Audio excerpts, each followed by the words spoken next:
Hello everyone, welcome you all to another session of teaching ICSE biology for standard 9. In this video we will discuss chapter 5 of your course book, that is pollination and fertilization, which is included in plant physiology unit 2. In the previous video we have discussed that flower is the reproductive organ of the plant and seed is produced in flower. In order that a plant is able to produce seeds, the male and female gametes must come together. The male gamete is produced by the androecium within the pollen grain, and the female gamete is produced by the gynoecium within the ovule. The coming together of male and female gametes and their fusion is brought about by two processes called pollination and fertilization respectively. First we will discuss about pollination.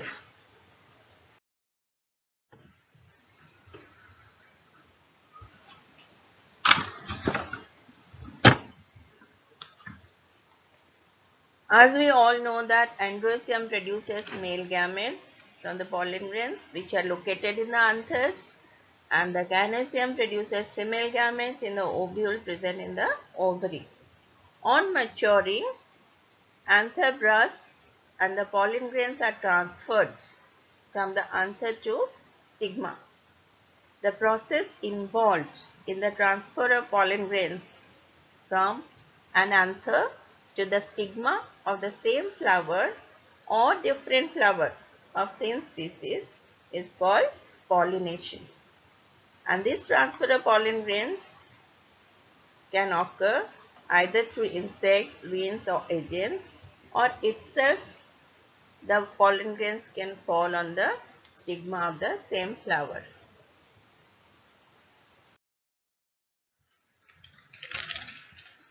Let us know first what is pollination. Pollination can be defined as the process of transfer of pollen grains from the anther to stigma. This transfer may involve a single flower to different flowers on the same plant or the flowers of two different plants of the same species. It is important to know that pollination must occur between the plants of the same species. Many different kinds of flowering plants may be growing in the same surrounding. For example, in an orchard, we may have seen trees of mango, guava, lychee, etc. Similarly, various crops may be growing in the neighboring agricultural fields like wheat, mustard, pulses, vegetables. Wind may blow away the pollens from all such plants together, and thus the flowers of a particular plant may receive all kinds of pollen grains or of its own kind as well as of others. Similarly, insects like bees, butterflies, generally they don't discriminate between the plants and they collect nectars from all kinds of flowers. In this process, the insects are carrying different types of pollen on their bodies. Therefore, the stigma of a flower of any particular plant receives pollens of its own species as well as of other species.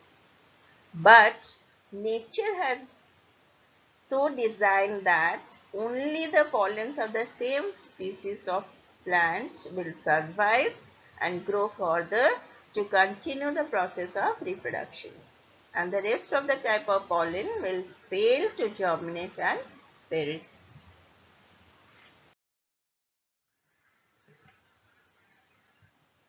Pollination can happen in three principal ways. First process is autogamy.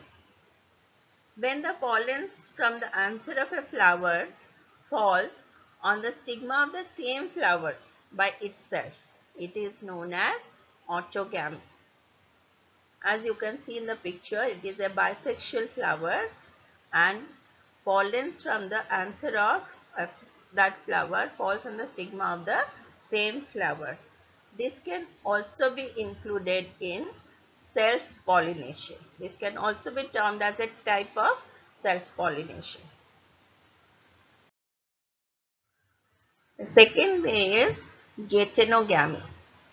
When the pollens of a flower falls on the stigma of another flower of the same plant, then it is known as geitonogamy. In one plant, you might have seen many flowers are growing at the same time. So pollens from one flower, if falls on the stigma of another flower of the same plant, then pollination takes place, which is followed by fertilization. This way of pollination is known as geitonogamy, and this is also a type of self-pollination.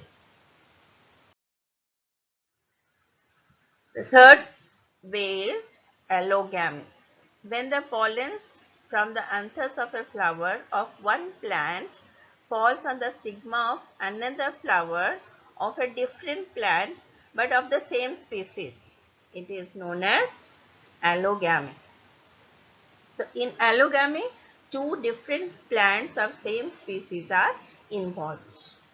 Stamens from one plant goes and fall on the stigma of the flower of another plant, and this can be categorized as cross pollination also.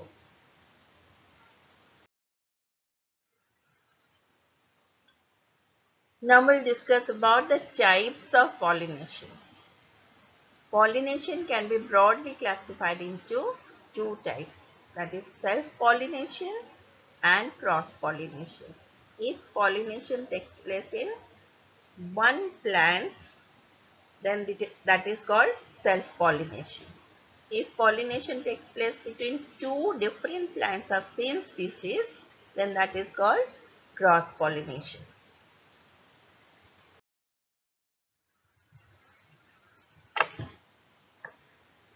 Self-pollination is the transfer of pollen grains from the anther of a flower to the stigma of the same flower or another flower of the same plant. Pollination between the flowers of the same plant is considered as self-pollination.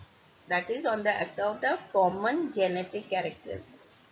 The qualities, the features of one plant is involved in this.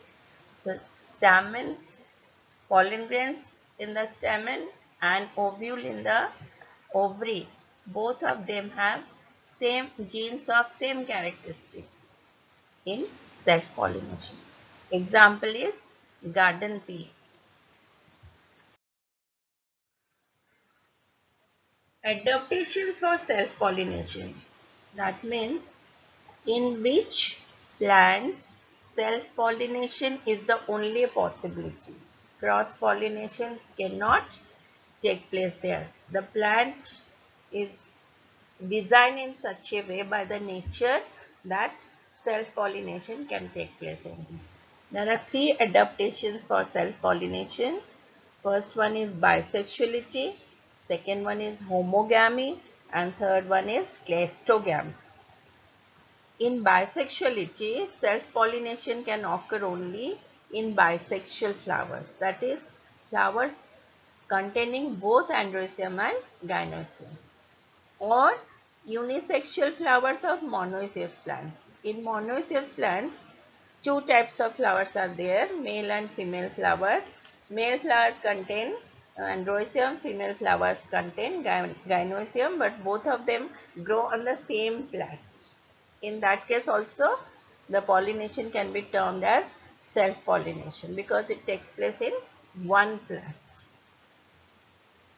In homogamy, same timing of maturation of anther and stigma is required. If anther matures early and stigma is not matured, by the time stigma gets matured, anther will dry up. In that case, pollination cannot take place. If different timing of maturation of stigma and anther takes place in a flower, then homogamy and self-pollination is not possible. So, timing of maturation of anther and stigma must be same to ensure self-pollination.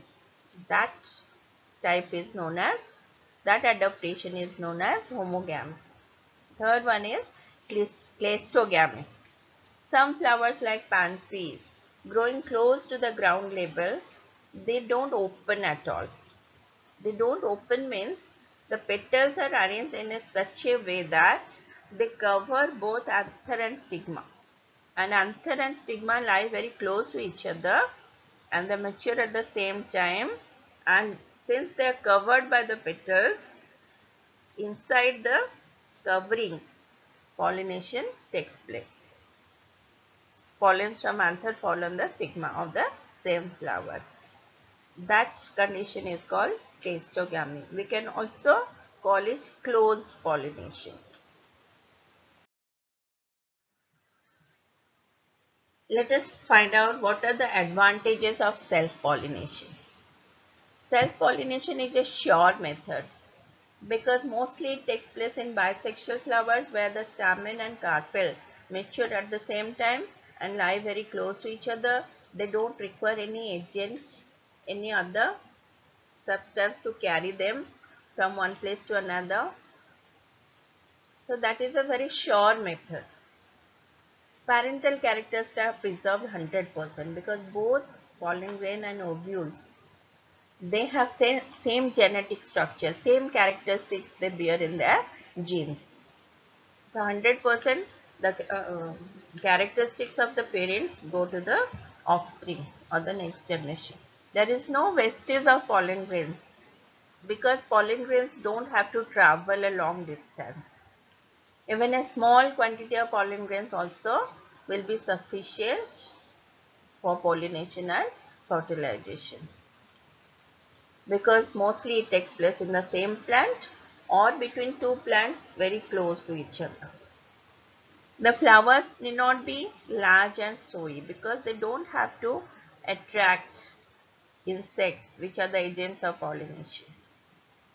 Scent and nectar need not be produced by the flowers because no agents are required in self-pollination. To attract the agents of pollination, that is insects, birds, animals, the flowers have to produce scent and nectar. So that is not required. Disadvantages are also there.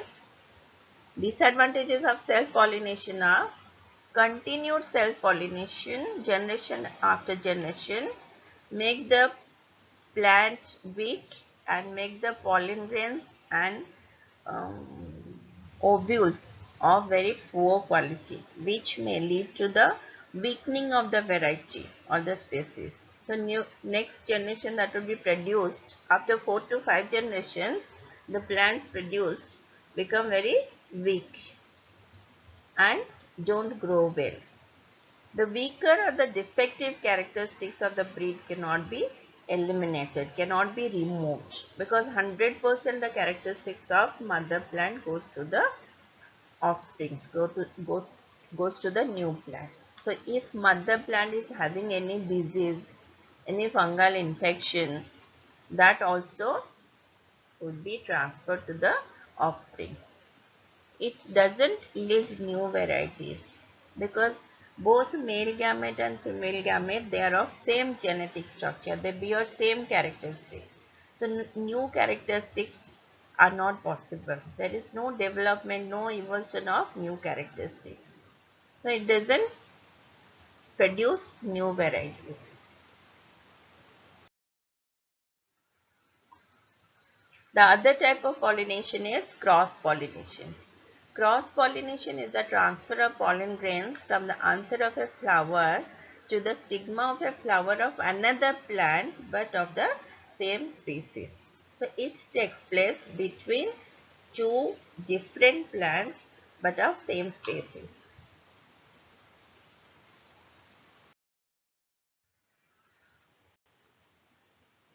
What are the advantages of cross-pollination? In cross-pollination, the offsprings or new plants produced are healthier because they have two different types of plants as parent plants. Here, two parent plants are involved. In self-pollination, one parent plant is involved, but in cross-pollination, two parent plants are involved.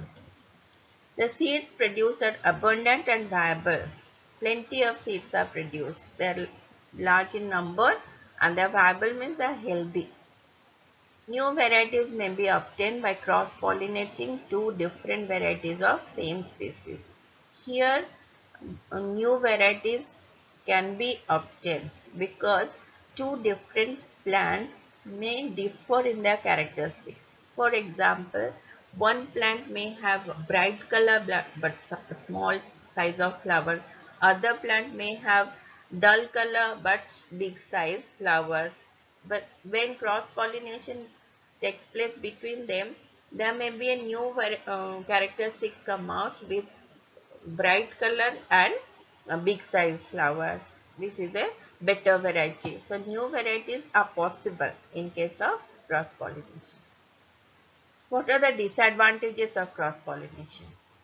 This pollination is not a sure method of pollination because it is brought about by external agents, that is insects, wind, water, birds, animals. So if agent is not available, then pollination cannot take place. And the pollen grains, they have very short lifespan, that is 1 or 2 days. Within that, if they don't fall on the stigma, then they are wasted. Pollination cannot take place further. So it is not a sure method.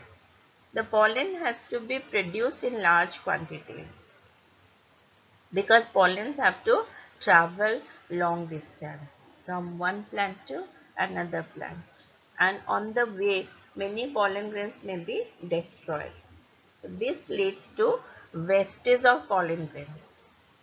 And the plants have to be large. The flowers need to be large, colorful, scented and nectar producing. That is to attract the agent, that is insects, for pollination. Insects are attracted by large size, color, scent, and they come to collect nectars, and when they come to collect nectars they carry the pollen grains. So plants need depend on the agents. So they need to be large, colorful, scented and nectar producing. Normally nature favors cross pollination. The flowers and the plants are designed in such a way in the nature that in most of the plants cross pollination takes place. So there are certain conditions or contrivances which facilitates or promotes or favors cross pollination. First one is unisexuality. The flower may be either male or female, and they may be borne on separate dioecious plants. As we all know that dioecious plant means two different kinds of plants or same species. On one plant male flowers are born and female flowers are born on another plant. This kind of plants are called dioecious plants. So both the plants, type of plants have unisexual flowers. On one plant male flower, on other plant female flower. So in that case pollination can take place between two different plants. So that is a type of cross pollination. Cross pollination is the only possibility in unisexual flowers.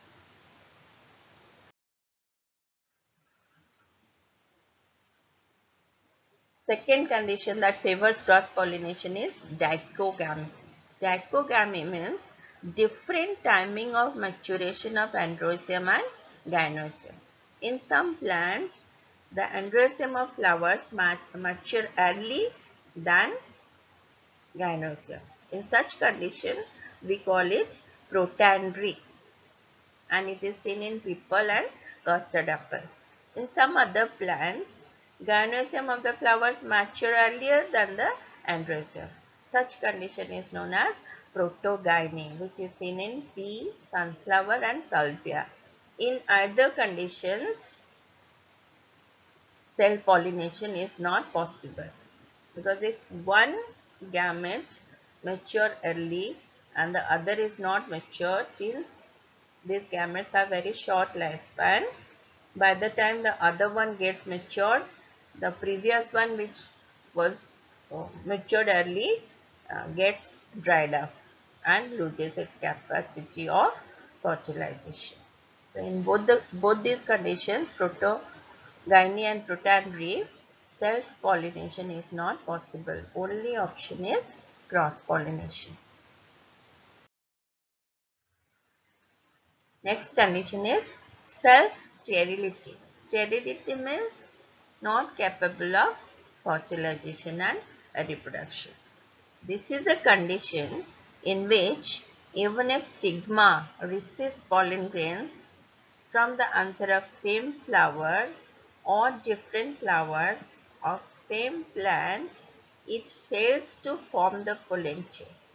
If pollen tube is not formed, then the male gametes cannot reach the ovules in the ovary to fuse with the female gametes.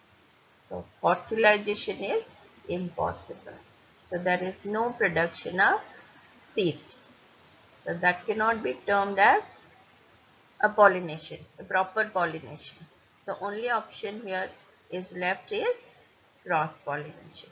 If the anther pollen grains travel and go to another flower and fall on the stigma of that flower of a different plant, then a successful pollination takes place. Next favor is for cross pollination is orthogamy. In some flowers, structural barriers like a hood-like structure covering the stigma prevents the pollen grains of the same flower to reach the stigma. So, gynoecium is covered by a hood-like structure, stigma is covered by a hood-like structure, and stamens remain outside of this hood. Even though pollen grains mature, anther burst and pollen grains are released out, they are not able to fall on the stigma. So self-pollination cannot take place. So only cross-pollination can take place by the insects. When the insects carry the pollen grains, they go to another flower and they sit on the stigma. In the process of collecting nectar, they rupture the hood, then the pollen grains come in contact with the stigma. In this case, only cross-pollination is the only option.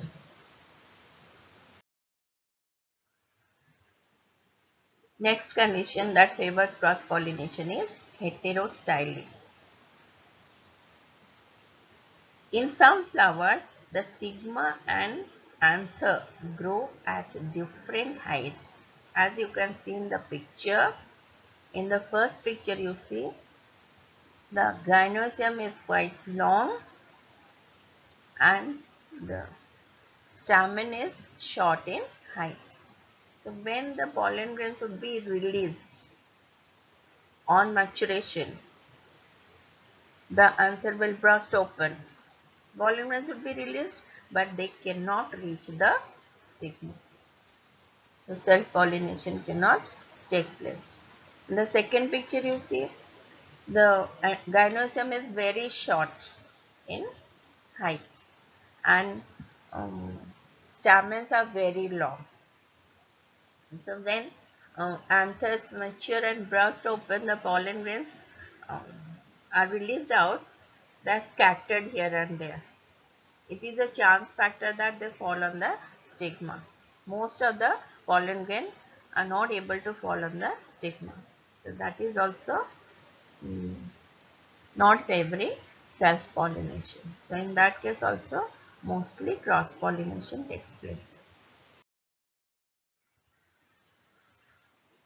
Now we can discuss a differential account of self-pollination and cross-pollination, the two types of pollination that takes place in nature.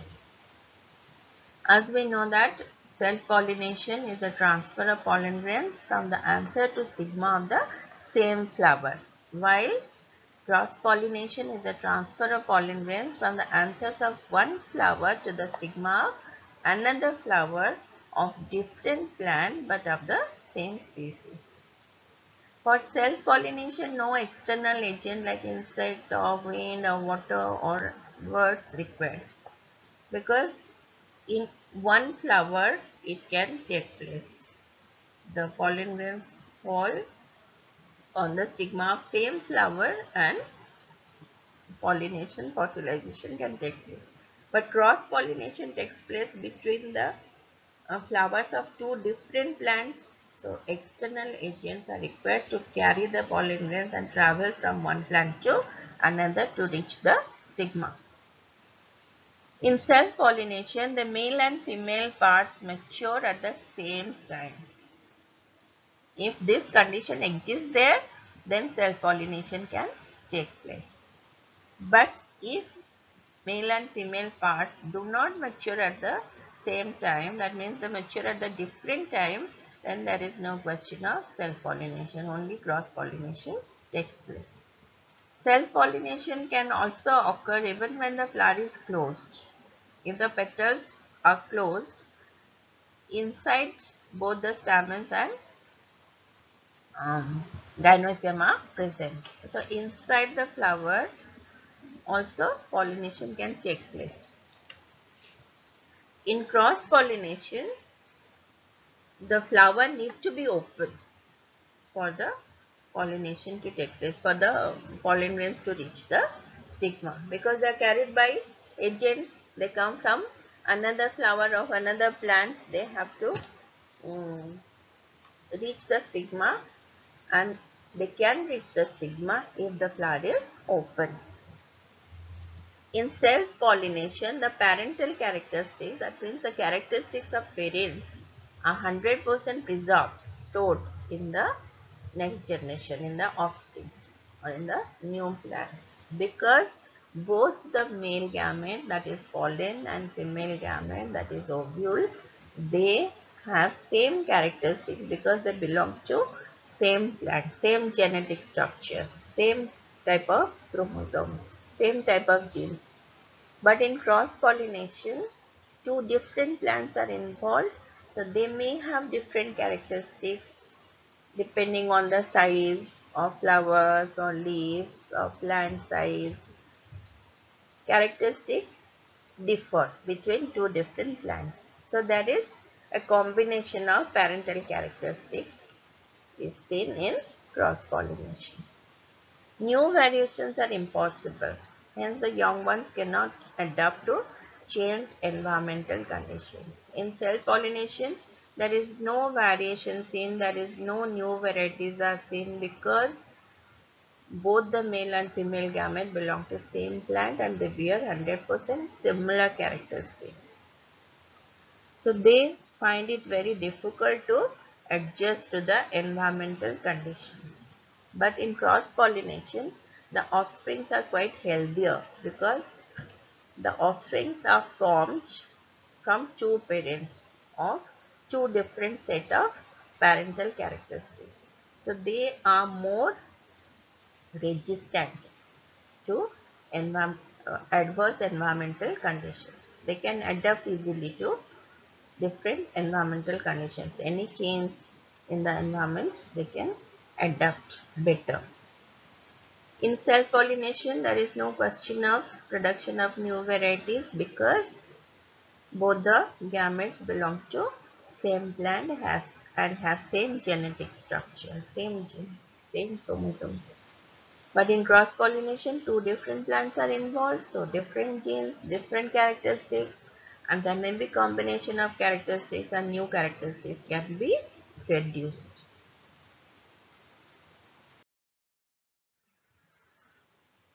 As we have discussed before, pollination can take place itself inside a bisexual flower, But in case of unisexual flowers, pollination cannot take place itself. Self-pollination cannot take place. So some agents are required to carry the pollen grains from one flower to another flower or from one plant to another plant. There are three most common agents of pollination are seen in the surrounding. They are insects, wind and water. Besides them, animals and birds can also serve as the agents of pollination. If a flower is pollinated by insects, it is known as insect pollinated flower or entomophilous flowers. And these entomophilous flowers need to have certain characteristics which can attract insects for pollination. So the characteristics of insect pollinated flowers are or entomophilous flowers are large, that usually brightly colored to attract insects. They usually emit or produce scent for attracting insects. They produce nectar, which is the food for the insects. So for collecting nectar, insects come and sit on the flower and carry the pollen grains. The pollen grains are sticky or spiny to enable them to be carried by the insects easily. If the pollen grains are sticky or spiny, easily they stick to the body of insect and can be carried by insects. And the stigma also need to be sticky and do not generally hang out from the flower. It should remain inside the flower within the petals because the insect sits on the flower. And the stigma also need to be sticky so that it can hold the pollen grains. It can trap the pollen grains. The flowers tend to be in clusters, in groups, to make them conspicuous, means very prominent, could be visible from a distance, so that insects can see them and come there. Especially in cases where individual flowers are very small. You might have seen in some plants, individual flowers are very small, so they could not be visible by the agents from a distance. If they are in cluster or a group or a bunch, they would be prominent and would be easily visible to the insects.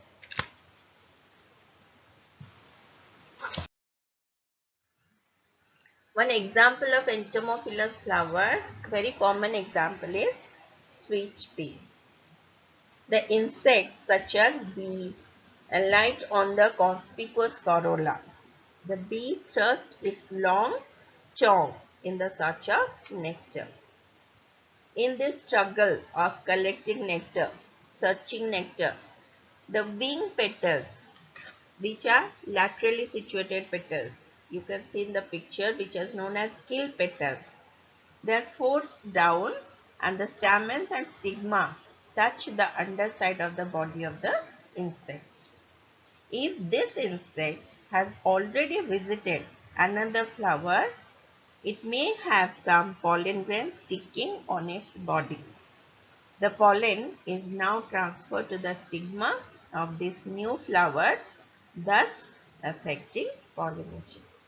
When the insect flies away, it may in turn carry some pollen grains within the keel and more or less at the same level.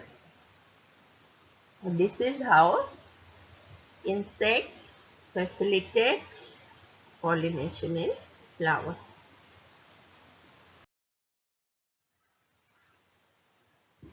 The flowers which are pollinated by wind, they are called wind pollinated flowers or anemophilous flowers. The characteristics of anemophilous flowers are the flowers are very small because they need to be light in weight, could be easily carried by wind. They are usually not brightly colored and often dull in color because they don't have to attract insects for pollination. They do not produce scent or nectar, because insects don't come and collect nectar. Insects are not attracted. Insects need not to be attracted by the flowers by producing scent. The scent or nectar is not required. The stamens are long and hang out of the flower to be exposed to the wind. You can see in the picture, the stamens are long and they hang out so that easily they could be exposed to wind and easily can be carried by wind. The anthers are large and loosely attached to the filaments so that the slightest wind may move them, may detach the anther from the filament and can easily carry it. Pollen is produced in very large quantities. Here pollens need to be produced in large quantities because they are carried by wind and they carry long distance. In the process of traveling the distance, there is chance that some pollen grains may destroyed on the way. But if pollen grains are more in quantities, then at least some pollen grains would be able to reach the stigma of other plants and can pollinate the flowers in that plant. Pollens are light, dry and smooth so that they can easily be carried away by wind. The stigmas need to be feathery and hang out of the flower. Broom-like structure or hair-like structure stigma should have so that they can trap the pollen grains when the pollen grains are carried by wind. These are the characteristics of anemophilous flowers or wind pollinated flowers. Common example of anemophilous flower is mage flower. In this flower, pollination is brought about by wind. As the wind blows, the pollen from the outwardly hanging anthers in the tassel, that bunch of flower is called tassel, is blown away easily because the anthers are so loosely attached to the filaments that the slightest wind will shake them and detach them. The pollen blown away by the wind may fall on the feathery stigma of the female flower, which have a large surface for this purpose, for the landing of the pollen grains. The male flowers mature earlier than the female ones so that there are less chance of self-pollination in this flower, in this plant.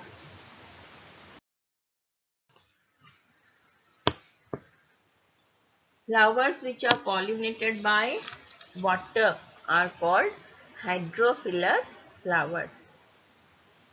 And the characteristics of these flowers are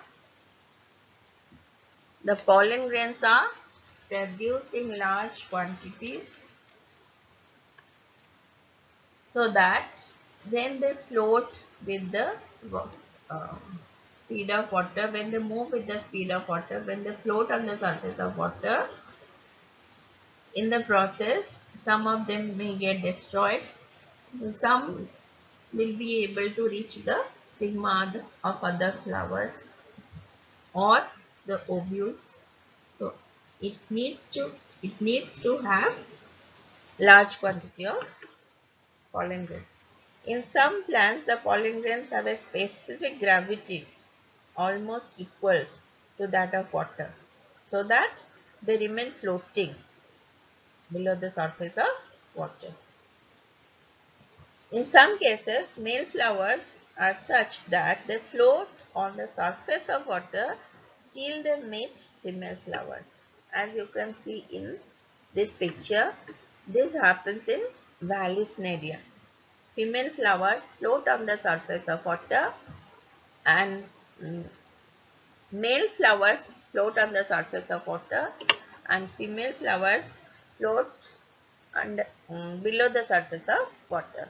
But the male flowers keep on floating and search female flowers so that they can pollinate them. Till they get a female flower to pollinate, they keep floating on the surface of water. Examples are, example is Hallucinaria.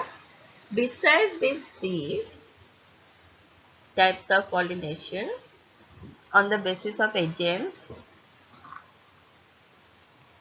pollination also can be done by agents like birds and animals. One of the example is bignonia or canna plant, in which flowers are pollinated by birds. Birds come to the flowers to collect their food. At the base of the flower, the ovary of the flower, they eat. So in the process of sitting and eating, they carry the pollen grains and they make it fall on another flower in the process of flying and pollinate that flower. This kind of pollination is called ornithophily.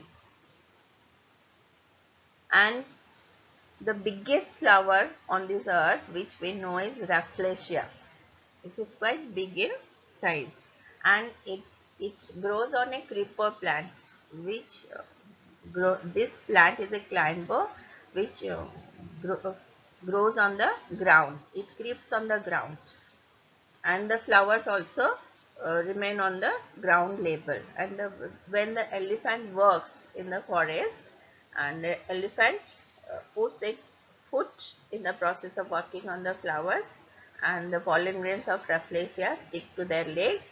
When the elephant shifts its leg from one flower to another flower, it makes pollen grains fall on the stigma of another flower. And this kind of pollination is called elyphophily, and the flower is called elyphophilous flower.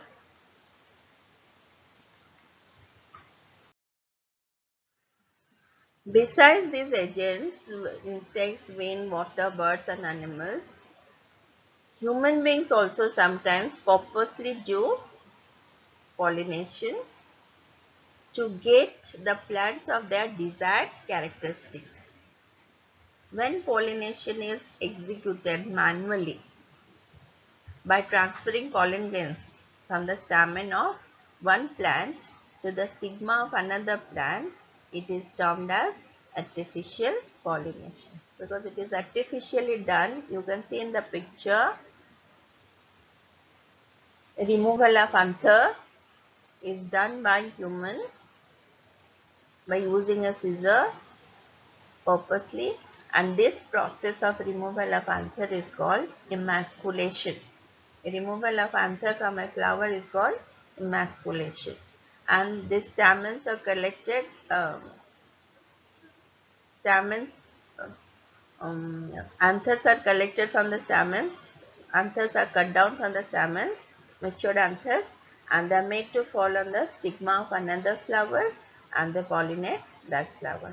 This transfer of pollen grain to the stigma of another flower is called dusting. So artificial pollination includes two processes, that is emasculation, first removal of anthers from one flower, then dusting, that is dropping these pollen grains to stigma of another flower. This is artificial pollination. After pollination takes place, then the male and female gametes fuse together and it gives rise to a seed, and the seed, on getting favorable condition, gives rise to a new plant. The process of fusion of um, this male and female gametes after pollination is called fertilization. In the next video, in the next session, we will discuss about the whole process of fertilization. Thank you.